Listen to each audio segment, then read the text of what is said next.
2, 1. Buenos días. ¿Habrá alguien ahí? Sí. Ahí están. Sí. Ahora sí ya estoy viendo. Buenos días con todos hermanos. Qué alegría este día precioso. Miren, salió un sol y estamos contentos porque ayer hemos tenido una conferencia preciosa. La verdad, el Señor se manifestó grandemente en todos los pastores, en todos los temas. La palabra estuvo preciosa. Todos estuvimos contentísimos. Sí, hubo pastores de Chile, Argentina, Colombia, Estados Unidos, Ecuador. Fue una conferencia espectacular. Una gran bendición. Todos en nuestras casas, pero realmente el Señor tocó nuestros corazones. Y también tuvimos una semana preciosa con las damas. En realidad éramos 31 mujeres en Meet, ¿no? Y ya ustedes se imaginan todas nosotras mirándonos en Meet contentas. Queremos darle gracias al Señor por este domingo. Y queremos entregarle tu palabra para todos ustedes. Señor, te damos gracias por esta mañana, por este domingo. Señor, eres grande, misericordioso, eres fiel, Señor. Nosotros, nuestra confianza está en ti, Señor. Te damos gracias y te pedimos, Señor, que esta palabra preciosa, este salmo, Señor, toque nuestros corazones. Haga cambios en nuestras vidas, Señor. Que tenemos que caminar y confiar en ti cada mañana, en cada instante, Señor. Te pido que bendigas a mi esposo, Señor, para que traiga tu palabra a nuestros corazones el día de hoy, esta mañana, en el nombre de Jesús. Amén. Amén y amén. Gracias, Nori. Gracias. Aquí tengo mis apuntes. Antes de empezar, ustedes saben que personalmente me encanta alabar a Dios. Y yo quiero darle gracias al Ministerio de Música, a este equipo que está trabajando tan arduamente, desde los vocalistas Viviana, Charito, Daniel, y los que tocan los instrumentos, Renzo, Marcos, Iván, todos y cada uno de ellos hacen una gran labor. Y es importante porque la alabanza es el tiempo que nosotros le dedicamos a Dios. Si recién te estás conectando al Facebook, déjame decirte que tienes que entrar a nuestro canal de YouTube, porque en el canal de YouTube tenemos 5 alabanzas, todas las alabanzas están quedando. Y el otro día navegaba por nuestro canal y descubría, por ejemplo, que la alabanza del primer domingo tiene más de 900 visualizaciones, lo cual es bueno. Es bueno que ustedes den a conocer nuestra música, nuestra alabanza, que en realidad es alabanza para el Señor. Y ahora la oportunidad de estudiar este salmo. Estamos estudiando los días domingos salmos selectos. Y este domingo he elegido el Salmo 40. Y aunque el Salmo 40 tiene varios versículos, mientras preparaba el estudio me di cuenta que no iba a llegar ni a la mitad. Son 17 versículos. Hoy día vamos a estudiar los primeros 8 versículos del Salmo 40. Salmos favoritos. Se dice que los salmos son favoritos porque a lo largo de la cristiandad, 2000 años de cristianismo y aún del Antiguo Testamento, dentro del pueblo de Israel, se han considerado canciones favoritas. Y hoy vamos a estudiar el Salmo 40. Primera parte. El próximo domingo vamos a estudiar la segunda parte. La Reina Valera 60 le ha puesto un título a este salmo que le llama Alabanza por la liberación divina. Pero a mí me encanta cuando preparo el estudio darle mi propio título. Yo lo he llamado Me libraste de la desesperación. Me libraste de la desesperación. Y si nosotros sacamos números, hoy día cumplimos en Perú el día número 84 del aislamiento social obligatorio, donde el día domingo nadie puede salir de su casa. Pero Dios es bueno. De alguna manera nos habrán encerrado en nuestras casas y, como decía el pastor Héctor Martínez ayer en la conferencia, ¿cómo empezó la iglesia? En casas. Y ahora, ¿dónde nos encontramos haciendo iglesia? En nuestras casas. Así que te animo, primero, que tengas lápiz, colores y tengas tu Biblia, porque hay mucho que hablar en este Salmo 40. Y segundo, Si aún no tiene mis apuntes y lo quieres recibirlo, ponme tu correo electrónico aquí. Y yo al final te haré llegar los apuntes de las enseñanzas, tanto del libro de los Salmos, que estudiamos los domingos, como la enseñanza de los jueves, que estamos estudiando Primera de Samuel. Entonces, este salmo lo he dividido en un bosquejo en 4 partes. Los versículos del 1 al 5 le llamo canción, porque es una composición de David como poeta, como compositor que le canta a Dios. Los versículos del 6 al 8 lo he llamado confesión. Y esto veremos el día de hoy. El próximo domingo veremos los versículos que van del 9 al 12, que lo he llamado clamor. Y finalmente los versículos que van del 13 al 17, que lo he llamado confianza. Vean, este salmo no lo van a olvidar. Y así como impactó mi vida cuando lo leía, lo meditaba y lo estudiaba, sé que ustedes van a ser enormemente bendecidos, porque la palabra de Dios no vuelve vacía. La palabra de Dios hace algo en nuestros corazones. Y después de estar desanimado y deprimido, el rey David alaba a Dios con la gratitud, porque Dios lo ha sostenido, lo ha librado, lo ha ayudado. Igual nosotros, estando en el día 84 de este aislamiento social, cuidándonos. El coronavirus va galopante en nuestro país y la razón de eso es, ya se han hecho en el Perú más de 1 millón de pruebas, haciéndose un promedio de 10.000 a 12.000 pruebas diarias. Estamos ahorita por encima en América Latina. Ningún otro país ha sacado tantas pruebas como nosotros. Ni Brasil, ni México, ni Colombia, ni Chile. Nosotros estamos por 1 millón de pruebas por encima, porque a mayor cantidad de pruebas podemos tener un número más claro. Y nos preocupa, pero estamos tranquilos.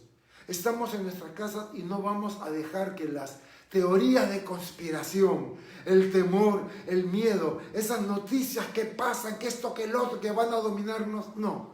Les recomiendo la enseñanza del día de ayer del pastor Freddy de Calvary Chapel, Cuenca, Ecuador, que habló muy claro de lo que estas teorías de conspiración hacen en la gente que no tiene la confianza y la seguridad de la palabra de Dios.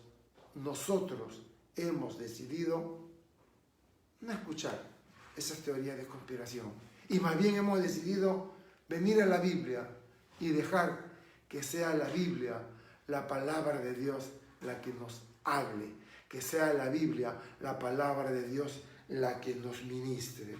Entonces, David, ante las dificultades, sabe a quién acudir. ¿Y a quién ha decidido acudir? Al Señor.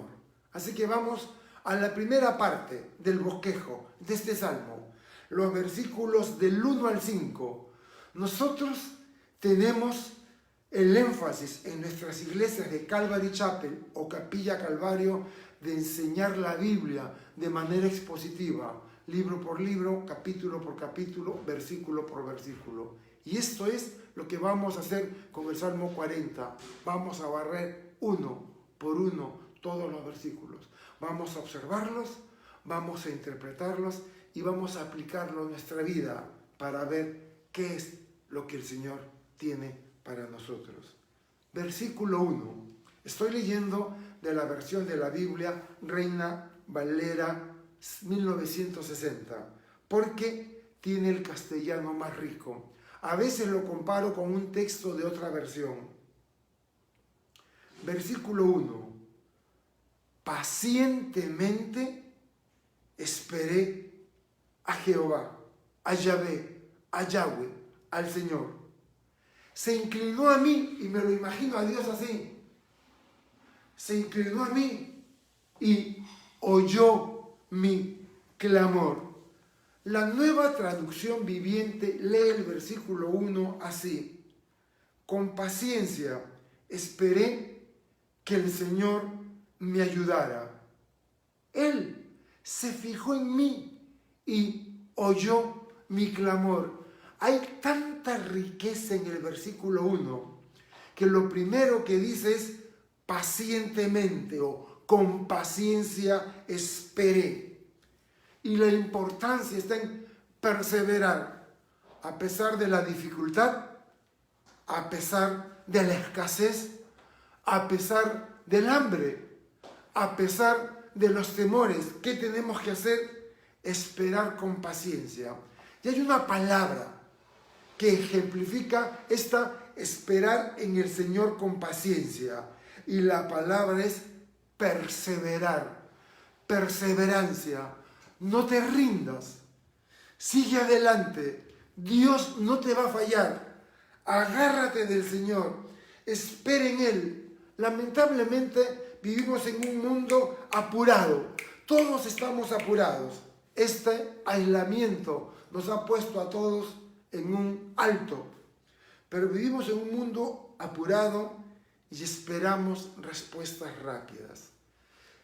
Yo tengo un pasaje favorito en los evangelios respecto a la enseñanza que nos da sobre la perseverancia. Y se encuentra en Mateo 9, del 27 al 31. Y es la historia de dos ciegos que están mendigando. Cuando ven a Jesús y a una multitud pasar por delante de ellos, los dos ciegos ya habían escuchado. Recuerden, cuando uno pierde uno de los sentidos, Dios agudiza los otros. Y estos ciegos tenían aguzados el sentido del oído y pudieron escuchar no una persona, sino un gentío, una multitud que se desplazaba delante de ellos. Probablemente uno de ellos preguntó: ¿quién pasa por aquí? Y le dijeron: Jesús. Y ellos ya se habían enterado que Jesús había sanado a otros ciegos. Así que estos dos ciegos empiezan a clamar: Jesús, Hijo de David, ten misericordia de nosotros. Y empezaron a clamar a grito apelado: Jesús, Hijo de David. Pero acá está lo que me asombra de la Biblia. Y Jesús, siempre tan gentil, siempre tan empático, siempre preocupado por lo demás, en esta oportunidad actúa de una manera inusual, porque no se detiene ante el clamor de los ciegos. En otras veces Él se detiene, ordena: traigan al leproso, o la mujer que le tocó con el manto por el flujo de sangre. ¿Quién me ha tocado? Pero esta vez los dos ciegos están clamando a Jesús y Jesús camina rápido, como que no le interesara los ciegos. Y aquí es donde el texto de Mateo se hace espectacular, porque el texto dice: y los dos ciegos le siguieron. Y es ridículo. Los dos ciegos le siguieron, porque si hay algo que un ciego no puede hacer, ¿qué cosa es? Seguir, no pueden ver. Y la historia termina que los dos ciegos no se rinden, se levantan y perseveran hasta que llegan a la casa, probablemente la casa de Simón Pedro en Capernaum. Y ahí llegan los dos ciegos tocando la puerta y preguntando por Jesús. Y allí es donde Jesús les devuelve la vista y les pregunta: ¿creen que yo puedo hacerlo? ¿Saben por qué la historia de estos dos ciegos está en la Biblia? Porque nos enseñan algo. Las cosas no son rápidas. Persevera. No te rindas. Confía en Dios. Espera en Él. Aún tienes mucho por qué alabarle. Perseverancia en la oración. Perseverancia en la fe. Perseverancia en las cosas de Dios. David lo imagina a Dios inclinándose hacia él para escuchar con atención su ruego. Y ahora que ya captó la atención de Dios, versículo 2: y me hizo sacar del pozo de la desesperación, del lodo cenagoso, puso mis pies sobre peña y enderezó mis pasos. La Nueva Versión Internacional dice: me sacó de la fosa de la muerte. del lodo y del pantano. Puso mis pies sobre una roca y me plantó en terreno fino. Yo he encontrado en el Antiguo Testamento un pasaje que nos ilustra esto, y es del profeta Jeremías. El profeta Jeremías ha estado compartiendo, ha estado predicando en desafío a la autoridad, a las autoridades del rey y sus príncipes. En lugar de hacer la resistencia a los babilonios, Jeremías ha estado diciendo: ríndanse, entréguense a los babilonios y así salvarán su vida, porque Dios ha determinado destruir Jerusalén. ¿Y qué? Si en los designios de Dios Él no ha determinado darle una lección a una humanidad egoísta, una humanidad que lo sacó por completo, una humanidad que legisla en contra de la palabra de Dios, y el hombre todopoderoso, el hombre que hace planes: viajaré, haré tal negocio y haré esto. Y de repente todo se detuvo y el hombre descubrió que es frágil, que es finito y que incluso un enemigo microscópico lo ha detenido. Me encanta cuando Dios detiene al hombre y le muestra que es vulnerable y que no es todopoderoso. Y eso era el mensaje de Jeremías. Hey, acá hemos hecho las cosas mal, nos hemos alejado de Dios, merecemos la destrucción, pero lo van a perder todo. Pero si quieren salvar su vida, una cosa tienen que hacer. ¿Y cuál es? Entréguense, ríndanse a los babilonios. Irán como esclavos, pero al menos salvarán sus vidas. Y por esa razón, el rey lo manda a tomar a Jeremías por conspirador, y de castigo lo meten en el pozo de la cárcel. Un pozo que ya no tenía agua, tenía fango nomás. Y allí es echado Jeremías. Lo leemos en Jeremías 38:6, cuando Jeremías dice el texto: entonces le echaron mano a Jeremías y lo arrojaron en la cisterna, la cual estaba en el patio de la cárcel. Lo bajaron con sogas, y como en la cisterna no había agua, sino cieno, lodo, un lodo pegajoso, Jeremías quedó hundido en el cieno. Y solo quiero tratar de pintarte la situación. A Jeremías lo han descolgado y ya han quitado la soga. Probablemente él se ha hundido en el cieno hasta la altura del cuello. Lodo, es un lodo pegajoso. Felizmente que de alguna manera Jeremías no se hunde completamente en el lodo, sino que alcanza a tener algo de piso. Y allí está en el lodo pegajoso, hace frío, es invierno.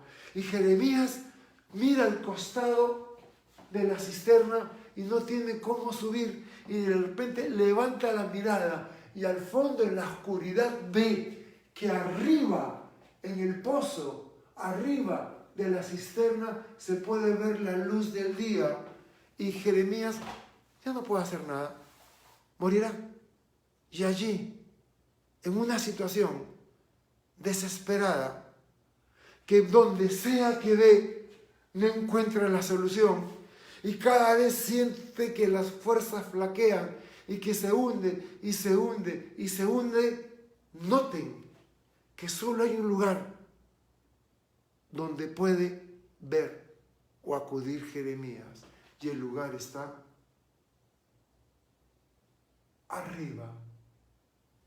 Él es el que levanta mi cabeza y es mi gloria. No te avergüences. Dios ha prometido que Él te tomará por la barbilla y que Él levantará tu cara, porque no tienes de qué avergonzarte. Y allí estaba Jeremías, hundido en el lodo. Y probablemente, como David y Jeremías, has perdido las esperanzas de salir adelante. has perdido el trabajo, has consumido tus ahorros y literalmente sientes que te hundes en el pozo de tus problemas. Pero ¿qué nos dice el salmista cuando estaba en medio del lodo, cuando se estaba hundiendo? Y aquí es donde vamos a estudiar distintos puntos. En mis anotaciones lo he puesto con Romanos 1, 2, 3. Y le llamo, ¿cuáles son los beneficios de esperar en Dios? ¿Cuáles son los beneficios de perseverar? Porque Él ha prometido que estará con nosotros todos los días y que nunca nos dejará. Y el primer beneficio de esperar a Dios es, 1, nos librará en la adversidad, en la crisis. Así que en esta crisis que estamos viviendo, Él ha prometido liberarnos. ¿No es maravilloso? Mi corazón revienta de gozo al saber que Él ha prometido liberarme en la adversidad. David sentía que se hundía en la depresión del pozo de la desesperación en la que se encontraba y solo le quedó mirar un lugar hacia arriba y Dios lo escuchó. Segundo beneficio de esperar en Dios, dice, pondrá nuestros pies en la roca, en terreno firme. Y Jesús es nuestra roca. Y aunque pienses que ya no tienes dónde apoyarte, Dios te sacará de la situación en la que estás y te pondrá en terreno firme. ¿Cuántos de nosotros no hemos olvidado el sermón del monte, Mateo 5, 6, 7? Y en Mateo 7 habla de dos hombres. Uno construyó en la arena y otro construyó sobre la roca. Y cuando vinieron las pruebas, las desgracias, la inundación, el lodo, el río, el mar, ¿quién salió ileso? Aquel que construyó su casa sobre la roca. Y yo pregunto, ¿dónde está tu seguridad?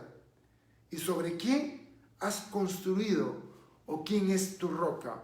En lo que a mí corresponde, el Señor es mi seguridad. Tercer beneficio de esperar en Dios.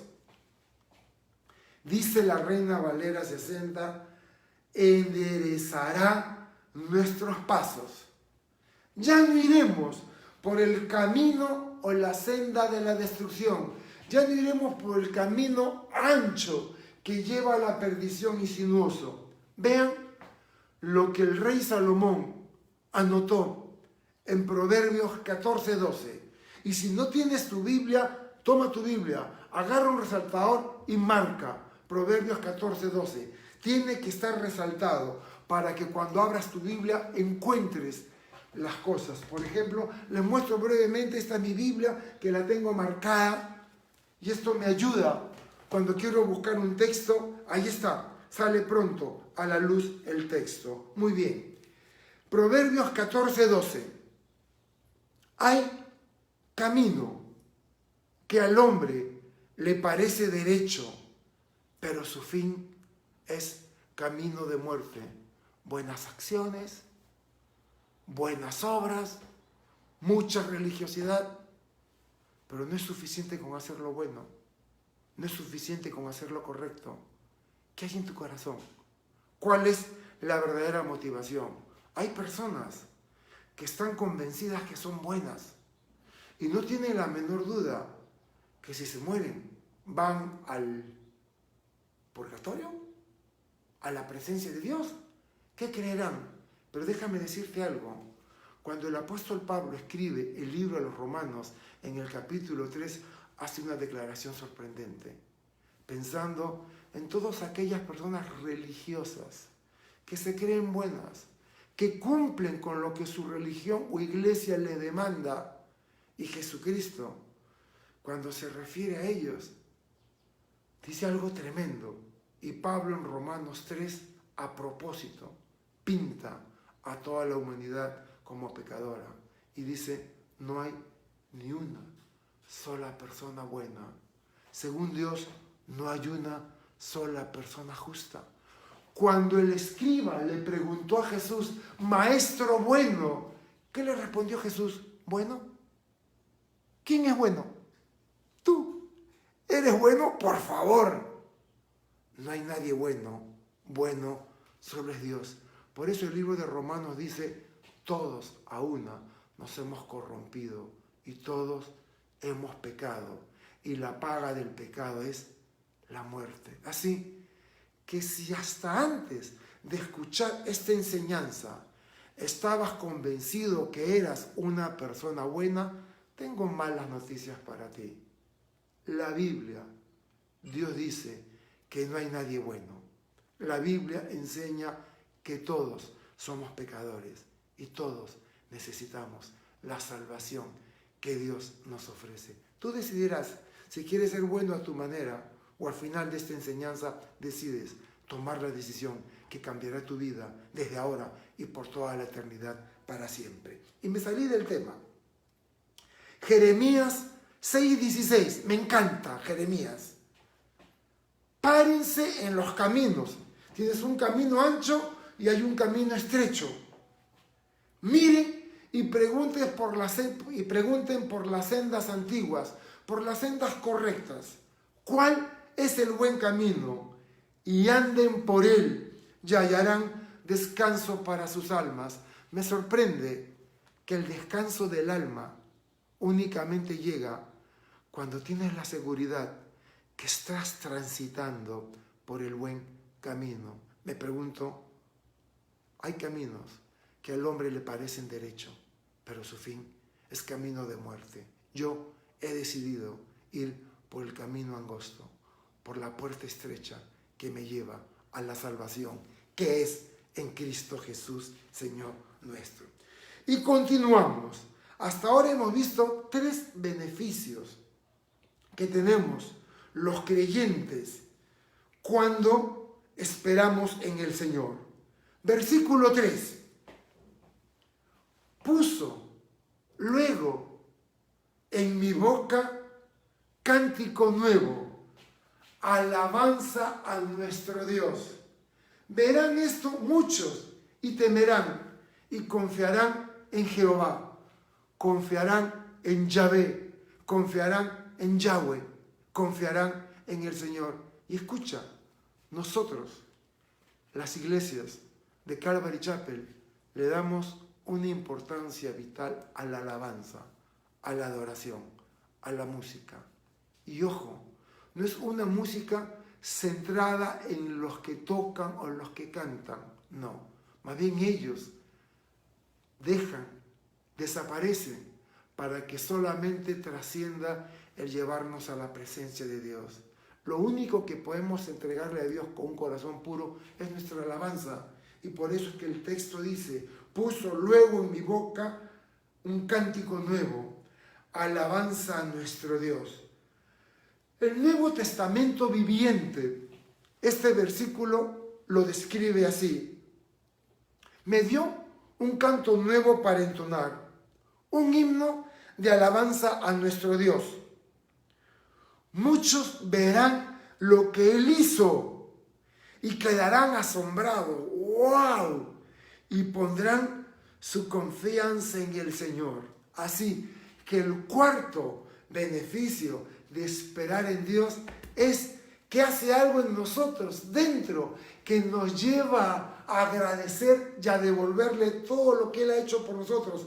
Pone cánticos en nuestros labios, nos hace agradecidos, nos hace cantar de gozo. Aún en medio de las pruebas más duras, no dejes de cantarle a Dios. Y hoy día, cuando acabe la enseñanza, te voy a animar, anda al canal de YouTube y vuelve a colocar las alabanzas. Colócalo fuerte en un parlante para que se escuche mientras estás cocinando, porque no hay mayor gozo que cantarle al Señor. ¿Qué haces cantando tantas canciones sin significado cuando puedes adorar a Dios con un corazón sincero? Así que yo me he propuesto, en medio de la adversidad, voy a cantarle a mi Dios ¿Y sabes por qué? Porque aún tengo mucho por qué adorarle. Estoy vivo. Mis seres queridos están vivos. Los que han pasado, aún los que han pasado por el coronavirus, han salido adelante. ¿Cómo no voy a darle gracias a Dios si no falta un pan sobre mi mesa? ¿Cómo no voy a darle gracias a Dios si tengo un celular que puedo llamar o ver a mi nieta? ¿Cómo no darle gracias a Dios por todo lo que me da? ¿Cómo no darle gracias a Dios que me ha confinado 84 días con la mujer más maravillosa del mundo, que es mi amada Nori? Así, cántico sale de mi corazón y le adoro por todo lo que Él me ha dado. Salmo 43:5. Mira, estamos en el Salmo 40, probablemente lleguemos al 43, pero me encanta. Resáltalo en tu Biblia, ábrela, busca el Salmo 43, anda al versículo 5, agarra un resaltador y píntalo. Salmo 43:5. ¿Por qué te abates, oh alma mía? ¿Y por qué te turbas dentro de mí? Espera en Dios. Espera en Dios, porque aún he de alabarle, salvación mía y Dios mía. Espera en Dios, tienes mucho por lo cual estar agradecido. Por eso tus labios irrumpirán en alabanzas y cánticos al Señor. Quinto beneficio de esperar en Dios. Muchos verán nuestras vidas y confiarán en Dios. Cuando la gente vea lo que Dios ha hecho en tu vida o está haciendo en tu vida, el testimonio que das aún en la adversidad, la gente no comprenderá y se sentirá atraída a Dios por el testimonio que tu vida da. Bien decía el apóstol Pablo en la carta a los Corintios que nosotros somos cartas escritas por Dios, no en la piedra con el dedo de Dios, sino en los corazones. Y dice Pablo, somos una carta para ser leída por todos los hombres. La gente no va a leer a Mateo, Marcos, Lucas, Juan, Pedro, Pablo, pero la gente sí va a leer tu vida. La gente sí va a ver cómo te conduces, la gente va a ver tus reacciones, pero sobre todo va a quedar impresionada al darse cuenta cómo en medio de la adversidad no has perdido tu fe en Dios. Y se rascará la cabeza y dirá, ¿cómo esta mujer, pasando por lo que está pasando, sigue tan firme? ¿Por qué no se derrumba? ¿Qué la sostiene? Y la pregunta correcta es, ¿quién la sostiene? Porque quien nos sostiene en la adversidad es nuestro Dios. ¿Y no es maravilloso? Me maravillo de la hermosura de nuestro Dios. Temer a Dios no es tenerle miedo, sino reverencia, honrarlo, amarlo, respetarlo, querer estar con Él. Nori está estudiando con las damas de la iglesia y les recomiendo que se unen al estudio de damas de Nori. Están estudiando la sabiduría. Y en Proverbios 1:7 el texto dice, el principio de la sabiduría es el temor al Señor. ¿Quieres ser sabio? Ámalo, enamórate, reveréncialo al Señor. El principio de la sabiduría es el temor al Señor. Y ya estamos viendo 5 beneficios de esperar al Señor. Versículo 4, sexto beneficio de esperar al Señor. Salmo 44. Bienaventurado el hombre que puso en Jehová su confianza, que puso en Yahweh su confianza, que puso en el Señor su confianza.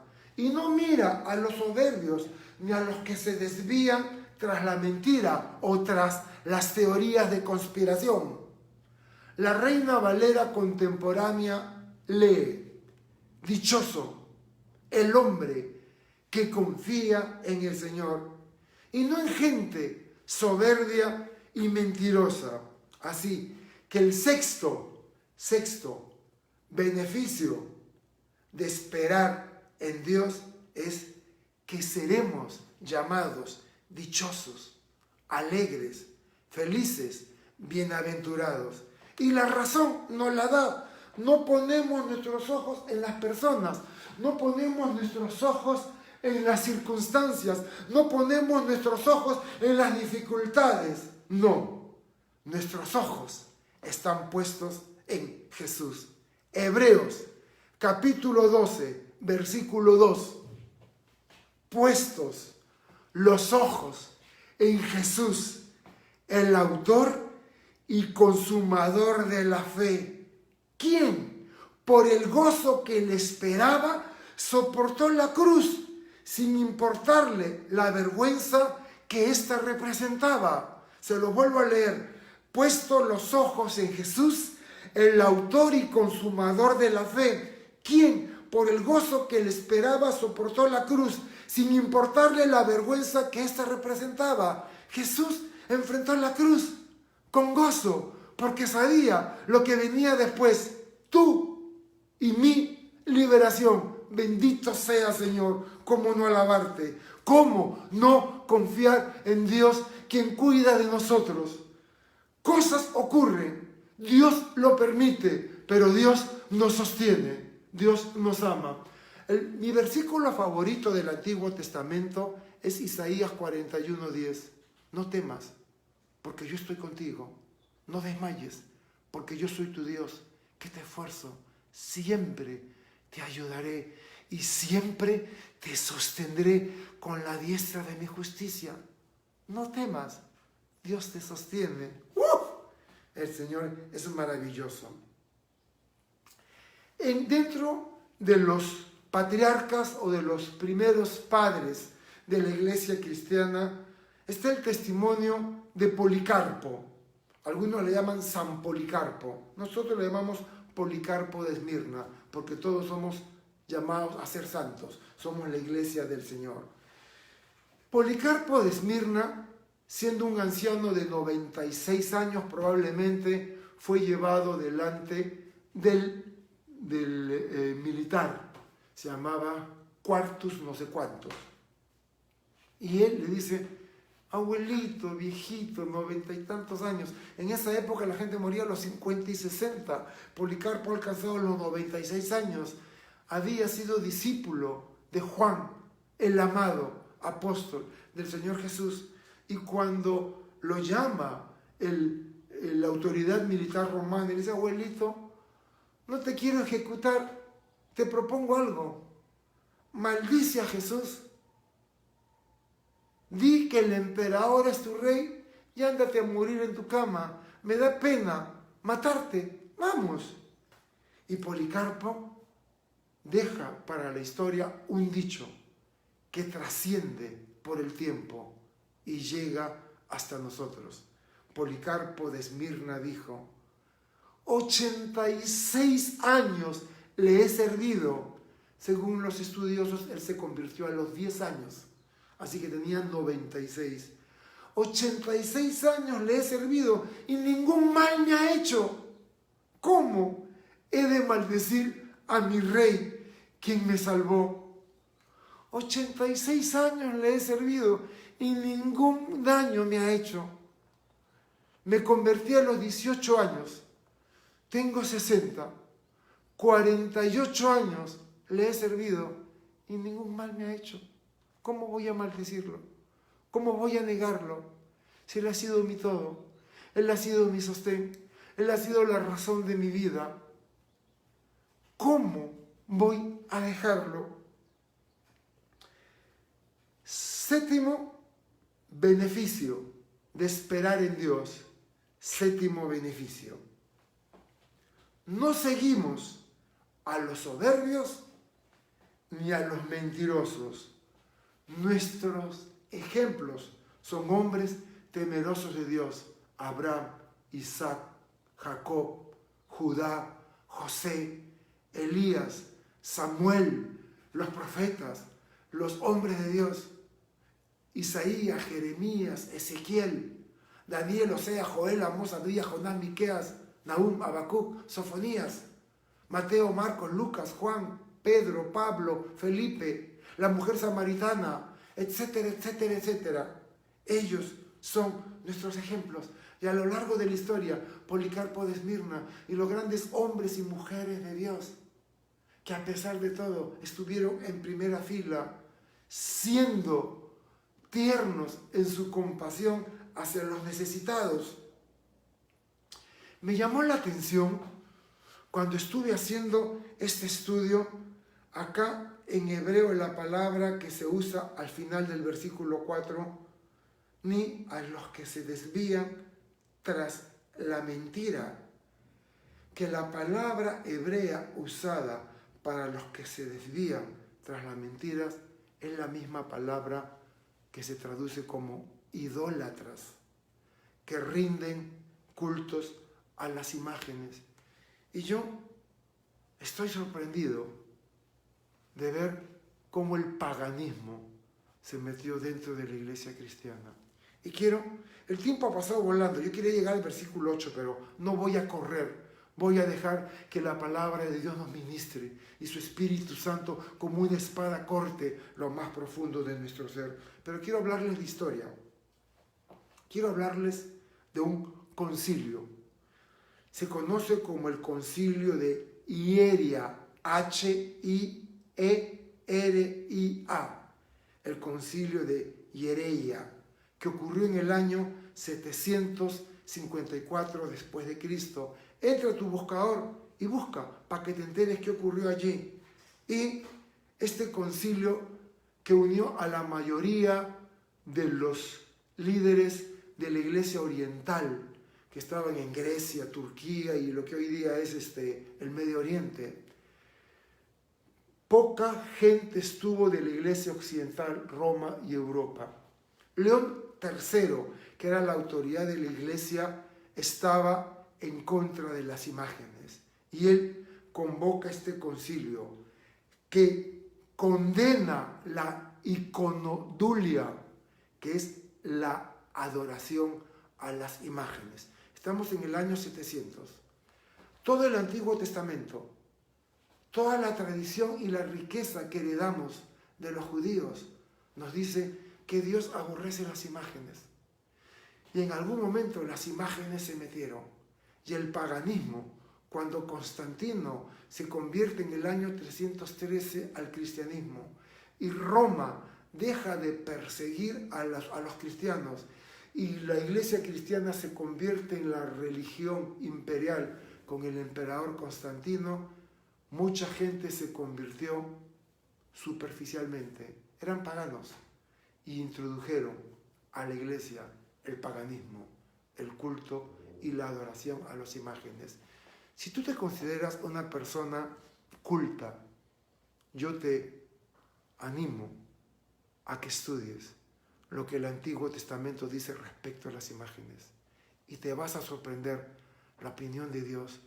Porque en los 10 mandamientos, y por favor busca en la Biblia los 10 mandamientos en Éxodo y en Deuteronomio, cómo le dan 5 o 6 versículos solamente para hablar que Dios abomina el culto a las imágenes. ¿Pero qué ocurrió? Que vino el concilio Nicea II en el año 787 y otro líder de la iglesia tomó el control, pero él adoraba las imágenes. Era un pagano introducido dentro de la iglesia. Y el concilio segundo de Nicea, que se dio en el año 787, en su mayoría, todos los que estaban ahí eran de la iglesia cristiana occidental y condenaron a los iconoclastas. Los iconoclastas eran aquellos que habían decidido sacar las imágenes de la iglesia cristiana. Al igual, cuando uno va a una sinagoga, no hay ninguna imagen, ellos querían lo mismo, que no hubiera ninguna imagen, porque Dios claramente dice, no te hagas imagen de nada, de nadie, ni en el cielo, ni en la tierra. No te hagas imagen de un hombre o una mujer que sirvieron a Dios y ahora tú lo tienes allí en tu casa para rendirle culto. ¿Quién te dijo que le puedes rendir culto? La Biblia dice que Dios aborrece y abomina a los que se inclinan delante de las imágenes. Y no lo digo yo.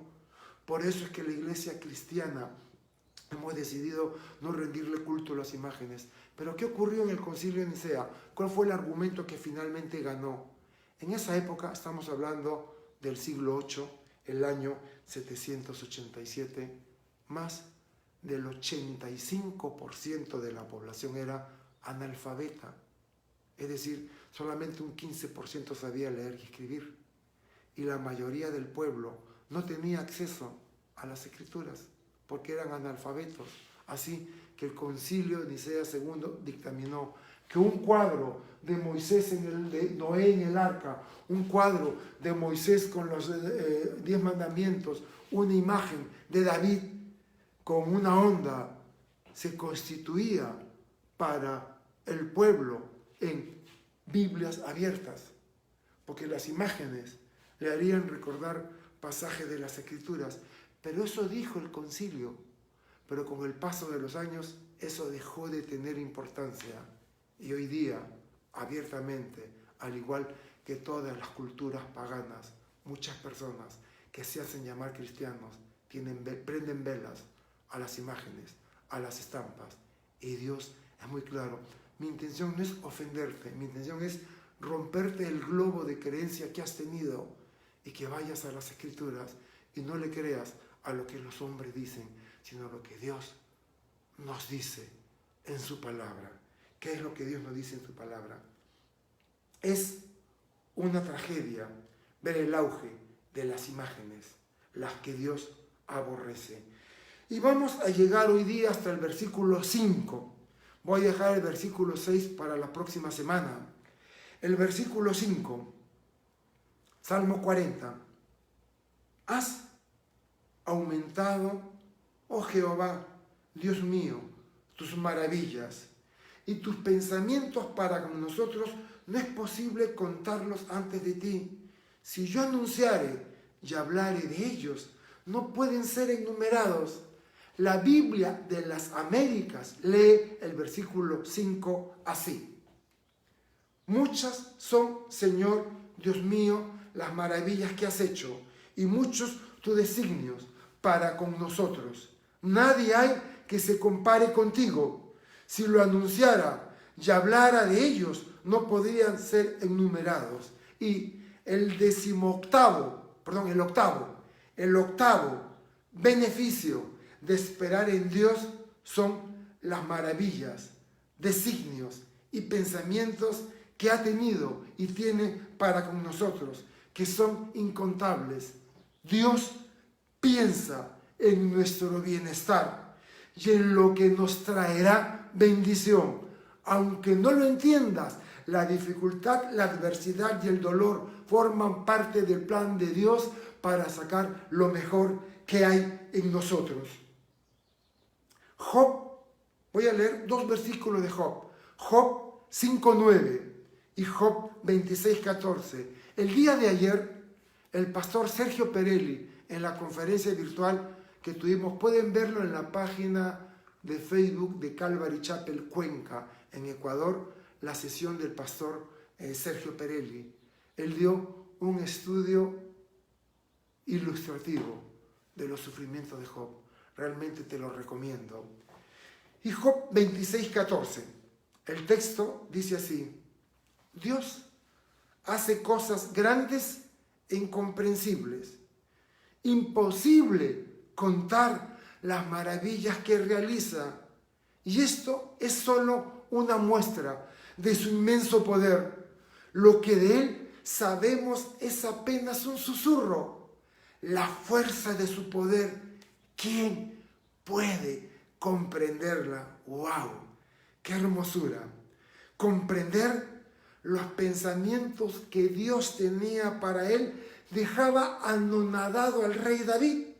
Y esto lo llevó a escribir en el Salmo 139, versículos 17 y 18. Dios mío, cuán preciosos me son tus pensamientos, cuán vastos son en su totalidad. Si los contara, serían más que la arena. Si terminara de contarlos, tú estarías allí. Dios tiene un plan para tu vida. Dios no ignora por lo que estás pasando. Él conoce tu ansiedad, Él conoce tu preocupación, pero también Él quiere lo mejor para ti. Y por eso Dios te llama a que lo temas, para que seas sabio, sabia, y tomes decisiones no de acuerdo a lo que tu sentimiento o ansiedad te demanda, sino lo que Dios sabe que es lo mejor para ti. Espera en Dios. Aún tienes mucho que alabarle. Persevera, confía. Él ha prometido que cuidará de ti y no lo dejará de hacer. Termino con un versículo muy conocido. Y si tú no lo conoces, abre tu Biblia en Jeremías capítulo 29 y vas a resaltar el versículo 11. Jeremías 29:11. Lo voy a leer en la Reina Valera contemporánea y ahí me voy a quedar. Porque yo sé los planes que tengo para ustedes, dice el Señor, pensamientos de paz y no de mal, para que tengan un futuro lleno de esperanza. Yo sé los planes que tengo para ustedes, dice el Señor, pensamientos de paz, no de mal, para que tengan un futuro lleno de esperanza. Entonces, ¿dónde encontraremos la seguridad? ¿Dónde encontraremos paz? ¿Dónde encontraremos bienestar? Sino en aquel que tomó nuestro lugar muriendo en la cruz. Y lo único que tienes que hacer es reconocer que aunque no lo sabías y hoy lo has descubierto, eres pecador, pecadora, delante de un Dios santo. Así que te animo a que hagas esta oración conmigo. Le pido a todas las personas que están ahí siguiendo, que están escribiendo, que se pongan a orar, porque hay una batalla espiritual. Porque este es el momento en que personas que van a verlo ahora o en diferido mañana o pasado mañana sentirán la convicción del Espíritu Santo de que tienen que hacer esta oración. Y yo te invito, si te creías una persona buena y hoy has escuchado que la palabra de Dios dice que no eres bueno ni buena, que hagas esta oración conmigo. Cierra tus ojos y repita después de mí: Señor, toda mi vida está delante de tus ojos y tú conoces todo de mí, mis vicios, mis luchas, mis temores, mi ansiedad, el estrés, la preocupación, la salud. Sabes todo de mí, Señor. Y yo he pecado porque tú eres un Dios santo y he hecho las cosas a mi manera y no te he tenido en cuenta, pero hoy descubro que en aquella cruz, por el gozo que tenías de saber que tu muerte en la cruz, por más dolorosa y la vergüenza que pudiera significar, tú la llevarías pensando en el bien que sería para nosotros. Yo creo, Jesús, que hace 2000 años fuiste a la cruz y cuando te clavaban y cuando sufrías el dolor de la tortura, de esa muerte tan espantosa, tú estabas haciendo, lo hacías por mí, por mis pecados. Creo que pagaste por mis pecados, como tu palabra lo dice, y que tu sangre se convirtió en la sangre del Cordero de Dios, que quite el pecado del mundo. Hoy día, 7 de junio del año 2020, te abro la puerta de mi corazón y te recibo como mi Señor y Salvador. Te pido, oh Padre Celestial, que me llenes de tu Santo Espíritu y hagas de mí el hombre, la mujer, la persona que tú quieres que yo sea. Todo esto te lo pedimos por Jesucristo nuestro Señor. Amén y amén. Y si has hecho la oración, bienvenido a la familia de Dios. Anuncios muy breves. Mañana lunes a las 5 de la tarde, el pastor Iván está empezando el estudio de la primera carta a los tesalonicenses. Yo compartía ayer en la conferencia virtual que tuvimos que todas las cartas, primera y segunda de tesalonicenses, hablan de un énfasis: el retorno de Jesús a la tierra, cuando Él venga. Los animo a escuchar. El día martes, el pastor Fernando está dando un estudio espectacular del Apocalipsis. Probablemente haga el capítulo 4, no lo sé, pero el martes 5 de la tarde el pastor Fernando va a estar enseñándonos el libro de Apocalipsis. El día miércoles, también a las 5 de la tarde, el pastor Fernando va a estar conduciéndonos en un tiempo de oración para que entres y ahí escribas tus necesidades de oración y como iglesia podamos interceder. El día jueves, también a las 5 de la tarde, vamos a continuar nuestro estudio a través de Primera de Samuel. Nos toca el capítulo 3. El día jueves se reúnen también los jóvenes de la iglesia. El día viernes se reúnen, no sé si se reúnen también el grupo Hack. Las chicas, no sé si se reúnen el jueves o el viernes, lo tienen en el horario, lo pueden ver. El día sábado, Nori jueves 10 de la mañana con las damas, sábado 7 de la mañana estoy yo con los caballeros. También se reúnen los chicos de Contracultura y también hoy día, domingo, más tarde va a estar escuela dominical. Tenemos una semana llena de actividades. Escúchame, este es un tiempo precioso. En vez de pasar tiempo o desperdiciar tiempo viendo un montón de películas, edifícate, instrúyete en lo que Dios tiene en la Biblia para ti. Que el Señor me lo bendiga. Nos vemos. Chau, chau.